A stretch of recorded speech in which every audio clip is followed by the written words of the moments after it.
ایک تحریک چل رہی ہے وہ اسرائیل اور امریکہ کی مصنوعات کا بائیکاٹ کرنے، یہ بھی کچھ غیرت مند مسلمان ایسی تحریک چلا رہے ہیں اور سنا ہے کہ اس کا کچھ اثر بھی ہو رہا ہے۔ اس میں ایک بات مجھ سے بار بار پوچھی جاتی ہے، وہ یہ ہے کہ یہاں پر جو فرنچائز ہیں جیسے میک ڈونلڈ ہے یا کے ایف سی ہے یا اس قسم کے جو کمپنیاں ہیں جن کے کھانے جن کی غذائیں وغیرہ بکتی ہیں، اس کے جو مالک ہیں وہ مسلمان ہیں، پاکستانی ہیں۔ البتہ چونکہ فرنچائز کا انہوں نے معاہدہ کر رکھا ہے، لہذا 5% یا 10% آمدنی کا حصہ وہ ان کمپنیوں کو جاتا ہے۔ تو اگر ان کا بائیکاٹ کیا جائے گا تو خود ان مسلمانوں کو نقصان پہنچے گا جو کہ فرنچائز لیے بیٹھے ہیں۔ تو میں اس کے جواب میں ایک بات عرض کرتا ہوں، وہ یہ کہ یہ مسئلہ فتوے کا نہیں ہے، یہ ایمانی غیرت کا مسئلہ ہے، غیرت ایمانی کا مسئلہ ہے۔ کسی مسلمان، کسی غیرت مند مسلمان کو یہ گوارا نہیں ہونا چاہیے کہ اس کی آمدنی کا 1 پیسہ بھی کسی ایسے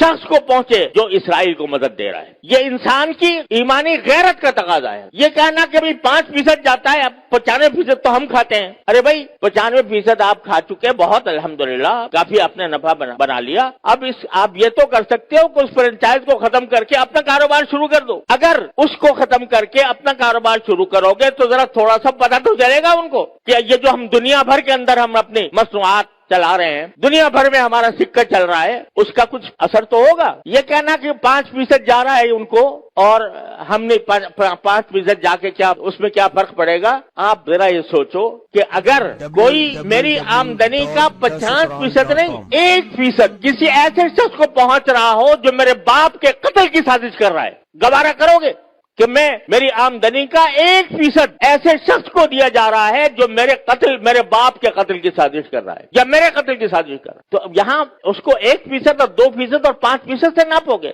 لوگ فتوے کی بات کرتے ہیں، یہ فتوے کا مسئلہ نہیں ہے، یہ ایک غیرت ایمانی کا مسئلہ ہے، اور اس غیرت ایمانی کے تحت یہ میں سمجھتا ہوں کہ کسی غیرت مند مسلمان کو اس کا اقدام نہیں کرنا چاہیے۔ لہذا یہ بھی اس کوشش کا ایک حصہ ہے، اور اس وقت یوں سمجھو کہ میں تو یہ سمجھتا ہوں کہ ایک لحاظ سے پوری امت مسلمہ حالت جنگ میں ہے، پوری امت مسلمہ حالت جنگ میں ہے، کیونکہ یہ حملہ صرف فلسطینیوں پر نہیں ہو رہا، معال کار اس کا اثر پورے عالم اسلام پر پڑنے والا ہے، لہذا حالت جنگ میں ہے۔ جب اس حالت جنگ میں ہے تو جو لوگ عالم اسلام کے خلاف یہ سازش کر رہے ہیں ان کو کسی طرح بھی نفع پہنچانا، چاہے وہ 1 پیسے کا ہو، یہ ایک مسلمان کی غیرت کو اسے گوارا نہیں کرنا چاہیے۔ لہذا میں اس بات کی حمایت کرتا ہوں کہ ایسی چیزوں کا بائیکاٹ کیا جائے جس کا فائدہ ان طاقتوں کو پہنچ رہا ہے۔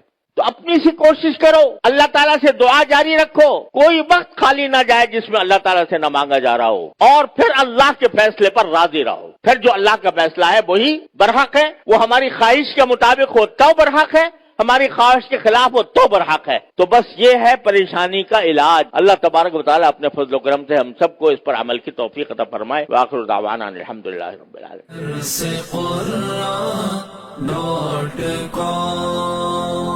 www.darsequran.com